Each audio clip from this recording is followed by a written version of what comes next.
सभी को जय मसीह की। आज हम लोग परमेश्वर के वचन से दशवांश के विषय में बातचीत करेंगे। दशवांश क्या है? क्योंकि एक बहुत बड़ी ये विषय है कि बहुत सारे लोग ऐसा विचार करते हैं, विशेष मसीह समाज के अंदर दशवांश देना चाहिए या नहीं देना चाहिए। तो दशवांश देना चाहिए तो कितना देना चाहिए? मुझे कुछ लोगों के विषय में इस तरीके से मालूम चला कि अगर घर के अंदर कई लोग कमाने वाले हैं तो क्या सभी को दशवांश देना चाहिए या घर में से केवल एक को ही दशवांश देना चाहिए? तो मैं आज आपको बताना चाहता हूं कि अगर घर के अंदर एक कमाने वाला, दो कमाने वाले, पांच कमाने वाले हैं तो हर एक व्यक्ति का दशवांश पूरा दशवांश परमेश्वर के भवन में आना चाहिए। जिस चर्च से आप जुड़े हुए हैं, जिस चर्च में आप जाते हैं, ये आपकी जिम्मेदारी बनती है कि आप अपने चर्च के अंदर अपने दशवांश को प्रभु की उपस्थिति में आप जरूर से दें, ईमानदारी से दें। और ऐसा देने के कारण से आप परमेश्वर के आशीषों को केवल आप ही नहीं पा रहे हैं बल्कि अपने परिवार के लिए एक आशीष का कारण बन रहे हैं। दूसरी बात, बहुत सारे लोग ऐसा विचार करते हैं कि जो सैलरी आती है, समझ लीजिए कि 10,000 रुपये सैलरी आया महीने का, वो उसमें से अपने कमरे का किराया निकालेंगे, बच्चों का फीस निकालेंगे, घर के राशन का निकालेंगे, और जो वो बचेगा 1,000 या 2,000 रुपये बचेगा, उसमें से 100 रुपये 50 रुपये चर्च में डालते और बोलते हैं कि यही बच्चा है, यही हमारा दशवांश है। प्रिय भाई और बहनों, ये गलत है, ये बिल्कुल गलत है। क्योंकि इसे दशवांश नहीं कहते हैं, ये एक ऑफरिंग है। आप ऑफरिंग कितना भी दे सकते हैं, एक भेंट आप कितना भी दे सकते हैं, पर दशवांश का मतलब होता है आपकी कमाई का 10वां भाग। और यदि आप नहीं देते हैं तो ये बड़ी ही गलत बात है। क्योंकि परमेश्वर के वचन में बहुत सारी बातें हैं जिनको आज हम सीखेंगे वचन के द्वारा कि हम दशवांश नहीं देने से अपने जीवन के अंदर अपने प्रभु के आशीषों को कैसे खोते हैं। परमेश्वर के वचन में जब हम आरंभिक जब बातों को सीखते हैं तो लेवी व्यवस्था की किताब उसके 18 अध्याय के 21 पद को हम पढ़ेंगे तो वहां पर लिखा हुआ है, परमेश्वर ने 12 गोत्रों में से एक गोत्र को, लेवी के गोत्र को अपनी सेवा के लिए अलग किया। अपनी सेवा के लिए अलग किया लेवी के गोत्र को। उसका कारण है कि 11 जो गोत्र हैं वो अपना काम करेंगे, नौकरी करेंगे, बिजनेस करेंगे, खेती बाड़ी करेंगे, जो चाहे दुनिया के अंदर कोई भी कार्य उसको करेंगे। पर जो 12वां गोत्र है, लेवी का गोत्र है, अपने अपने कमाई का 10वां भाग परमेश्वर के भवन के लिए लेकर आएंगे, जिस भवन की सेवा में लेवी का गोत्र लगा रहेगा। और ये उनकी मजदूरी होगी, ये उनकी मेहनत होगी जो आप लोगों के बीच में सेवा करते हैं। तो ये वचन कहता है कि लेवी व्यवस्था 18 के 21 में कि परमेश्वर ने हर एक याजक जो प्रभु की सेवकाई के लिए लगा हुआ है उसके लिए दशवांश इसलिए ठहराया है ताकि वे लोग अपने अपने दशवांश को प्रभु के भवन में लेकर आएं और उस दशवांश के द्वारा परमेश्वर के दासों की, उनके परिवार की जरूरतें पूरी की और विशेष परमेश्वर के भवन की जरूरतें पूरी की जाएं। इस बात को जब हमें समझना और जानना बहुत जरूरी है कि आखिर में परमेश्वर ने 12 गोत्रों में से एक ही गोत्र को क्यों सेवा के लिए बुलाया। उसका सीधा सीधा आंसर यही है कि परमेश्वर चाहता था कि 11 लोग काम करें, बिजनेस करें, नौकरी करें, खेती बाड़ी करें, और 12वां गोत्र जो प्रभु की सेवा के लिए जिन्होंने रात दिन अपने जीवन को परमेश्वर के लिए दे दिया है, वे प्रभु के नाम से उन लोगों की भलाई के लिए, उनकी आशीषों के लिए, उनके लिए रात दिन दुआ करें, उनकी सेवा में वो लगातार बने रहें ताकि जो 11 गोत्र हैं वो परमेश्वर के आशीषों में बढ़ते हुए चले जाएं। परमेश्वर का वचन, कई लोग कहते हैं कि पुराने नियम में दशवांश के विषय में लिखा हुआ है, नए नियम में तो ऐसा कुछ लिखा नहीं है। तो हम नए नियम के विश्वासी, हमें तो दशवांश नए नियम के अनुसार देना नहीं चाहिए। पर मैं आज आपको बताना चाहता हूं, परमेश्वर के वचन में 1 कुरिन्थियों की किताब उसके 9 अध्याय के 13 और 14 पद को हम पढ़ते हैं। वहां पर प्रभु का दास पौलुस एक बात को कहता है पहला कुरिन्थियों 9 अध्याय 13 और 14 पद। यहाँ पर लिखा है, जो मंदिर की सेवा करते हैं मंदिर से ही उनका पालन पोषण होगा। जो वेदी की सेवा करते हैं उनको वेदी के द्वारा ही उनकी जरूरतें पूरी की जाएंगी। पर जो प्रभु के वचन की सेवा करते हैं, अर्थात जो पास्टर जो प्रभु की सेवा में लगे हुए रात दिन, उनकी जरूरतें वचन की सेवकाई के द्वारा ही पूरी की जाएंगी। अर्थात हर एक विश्वासी अपने अपने चर्च, याद रखिए, अपने अपने चर्च, जिस चर्च से वो जुड़े हुए हैं, जिस चर्च में वो जाते हैं, उस चर्च में अपने दशमांश को उन्हें लेकर जाना जरूरी है। ये आपके पास्टर की मजदूरी है। प्रिय भाई और बहनों, जब परमेश्वर का वचन इस बात के लिए हमें उत्साहित करता है कि हमें अपने दशमांश की चोरी नहीं करना। अगर हम परमेश्वर के दशमांश की चोरी करते हैं तो उसमें आशीष नहीं है। आज बहुत सारे लोग गरीबी में जीवन को बिता रहे हैं। आज बहुत सारे लोग कर्जे में जीवन को बिता रहे हैं। आज बहुत सारे लोग हैं जिनके घर में किसी भी प्रकार का आशीष नहीं है।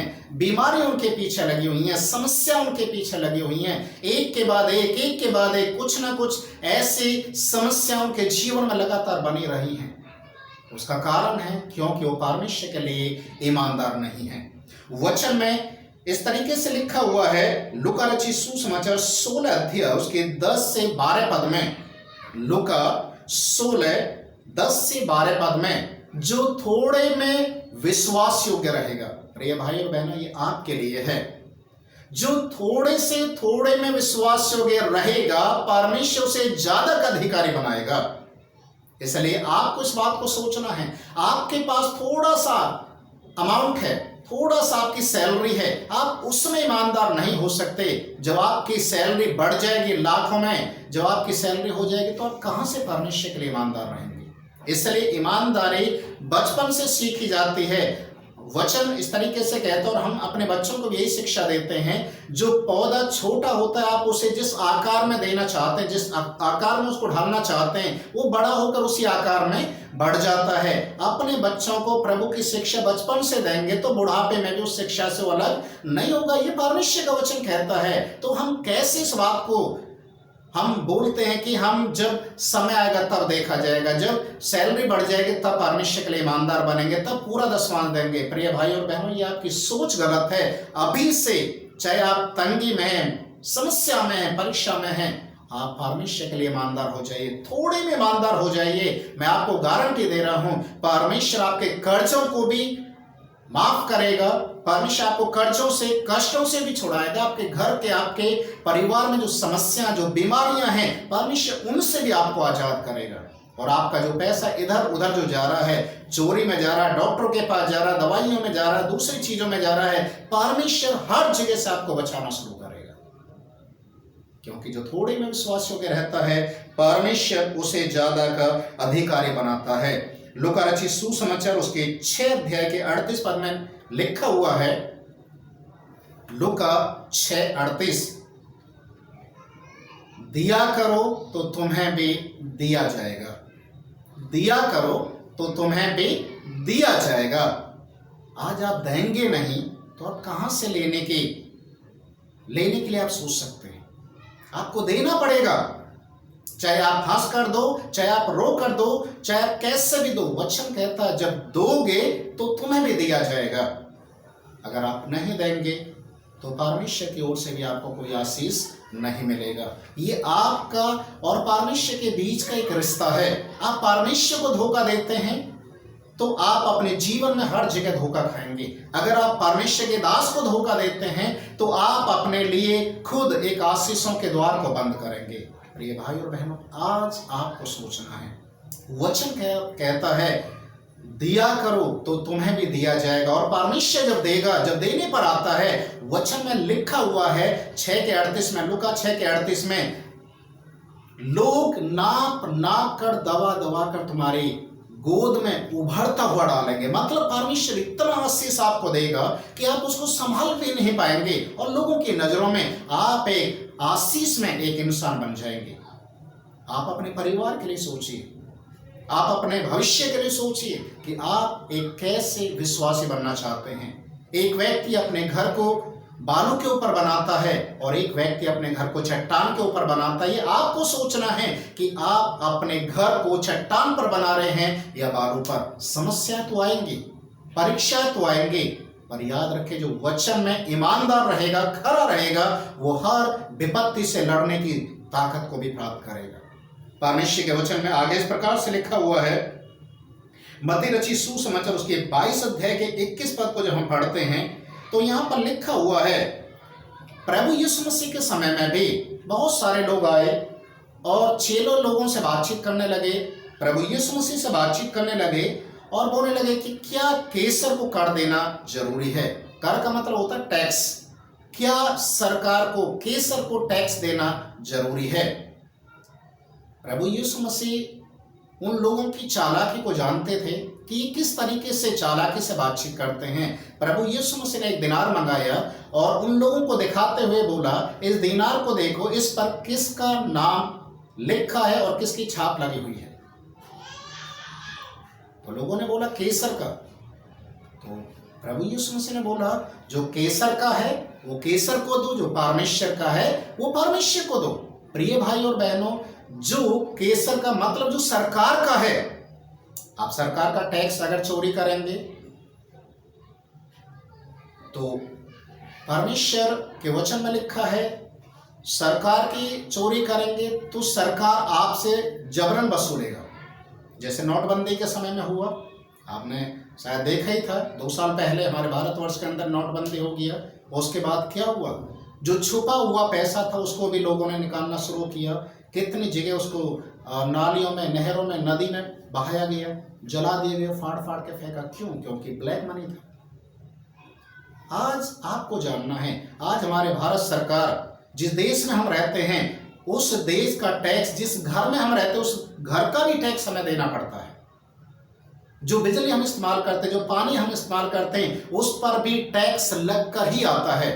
हम कभी सरकार से नहीं कहते कि हम तो टैक्स नहीं देंगे, हम चुपचाप देते हैं। अभी पेट्रोल के दाम लगातार बढ़ते हुए जा रहे हैं, कोई नहीं बोल सकता कि हम पेट्रोल नहीं डलवाएंगे अपनी गाड़ियों में। आप जिस देश में रहते हैं उस देश का कानून का पालन आपको करना पड़ेगा, ये आपका फर्ज है। सरकार को आपको देना ही पड़ेगा। सरकार अगर टैक्स आप सीधे रास्ते से नहीं देंगे तो दूसरे तरीके से सरकार आपसे वसूलेगी, क्योंकि आपके पैसे से ही सरकार चलती, याद रखिए। और परमेश्वर का वचन भी इसी बात को कहता है, जो आपका दान और दशमांश है उसी से प्रभु की सेवा भी चलती है, उसी से पास्टर का, जो आपके पास्टर हैं उनका घर, उनका परिवार चलता है। इसलिए आपको देखना है कि आपको दशमांश देना है या नहीं देना। नहीं देंगे तो आपके ऊपर आशीष नहीं है। प्रभु यीशु मसीह के पास एक बार फिर ऐसा एक प्रश्न आया कि क्या सरकार को, क्या परमेश्वर के जो लोग हैं, चुने हुए लोग हैं, जो परमेश्वर के घराने के लोग कहलाते हैं, जो सरकार के लोग कहलाते हैं, क्या उनको भी कर देना चाहिए?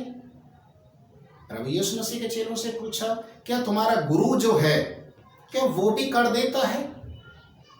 चेलों ने बोला, हाँ हमारा गुरु देता है, हमारा प्रभु यीशु मसीह देता है। लूका रचित सुसमाचार 17 अध्याय उसके 10 पद को आप पढ़ेंगे, लूका 17 का 10, वहां पर लिखा, प्रभु यीशु मसीह ने अपने चेले से कहा, जा नदी में जा और बंसी डाल, एक मछली तेरे कांटे में आएगी, उस मछली को लेकर आ, उसके मुंह को खोलना, उसमें एक सिक्का है, सोने का एक सिक्का है, उसको निकाल और मेरे बदले में और अपने बदले में जाकर सरकार को कर जमा कर। प्रिय भाई और बहनों, हमारा प्रभु यीशु मसीह जो कहता था उसको करके दिखाता था। वो ईमानदार था, वो खरा था हर बातों में, और वो चाहता है कि जैसा वो ईमानदार था, खरा था, पवित्र था, सत्य से भरा हुआ था, आज विश्वासियों को भी वैसा होना है।